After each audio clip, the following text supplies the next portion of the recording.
Well, to discuss this and more, I'm joined in studio by our international affairs commentator, Doug Herbert.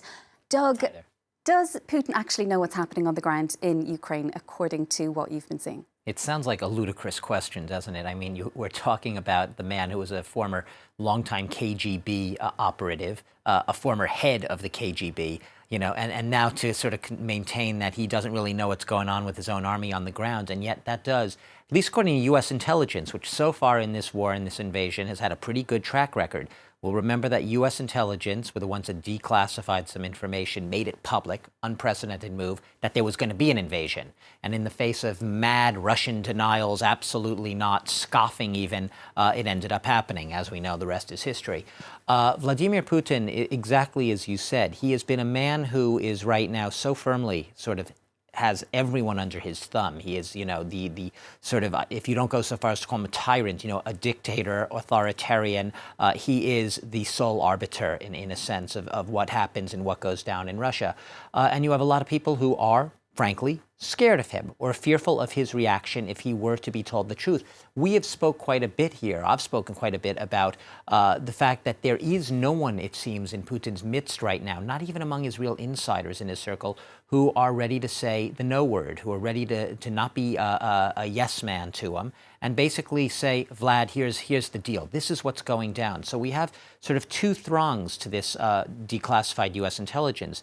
The U.S. contending that not only has he been misinformed about how poorly his military has actually been performing, that is all the tactical errors, the logistical misjudgments, the running low on ammunition, in some cases food, in places where the Russian military was trying to advance but met fierce Ukrainian resistance. Not only is he misinformed about that and told more that, we're doing great, the fight back is going really well, we're achieving all our aims, he's also being misled about the sanctions and the effect that those are having. In some areas, a crippling effect on Russia's economy. And clearly, when you're misinformed to that extent and you already are living in an isolated bubble and you have no one around you willing to tell the truth, you basically live in your own reality. And if you are the sort of sole arbiter, as I said, the sole leader of your country, it's a little worrying, to say the least, because it's going to affect, obviously, your position or your lack of a position when it comes to negotiations. And at this point, there's zero indication that there will be good faith negotiations or serious engagement by Russia at those negotiations, because Putin believes that on the ground he's doing just fine, and perhaps it's worth keeping up this war. Well, speaking of military intelligence, Doug, here in France, a senior military figure is resigning because he seemingly thinks that he wasn't informed about what was happening in Ukraine prior to the invasion. Yeah, this was reported in the French press, and it was then also reported by Le Monde, a big establishment paper here in France, confirmed by a source in the intelligence ministries. Basically saying that a man named Eric Vidot, you probably have never heard his name, most people haven't, but he was the man who was the military intelligence person. He was the one who was supposed to be basically briefing the military, France's army, on what sort of, what's going down with Putin and his army? What was the buildup on the Ukrainian border all about? And what is going to happen as a result of that? And he clearly, apparently, reportedly, got it totally wrong. We've been saying for a while, right, that the Americans got the intelligence right here for once, perhaps, saying, warning of an invasion to come, declassifying intelligence that showed that was clearly Russia's intention, not simply to conduct exercises, harmless exercises close to the border with Ukraine, but to actually invade, and that came to pass.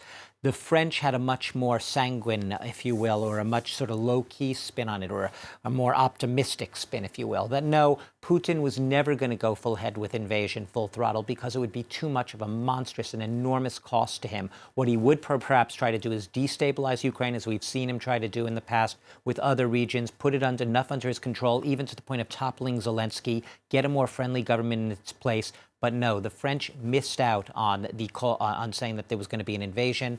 They missed it. The Americans got it. And so this relatively new appointee at the top of the French military intelligence, who'd only been in the post 7 months, is apparently the casualty of that, although the same source who broke this news saying that he's out also said that it was never his intention to talk about intentionality. That is, what is the Russian army going to do? Simply to brief the military on what is the state of preparedness of Russia's army. So that's the official defense from the source who broke this news.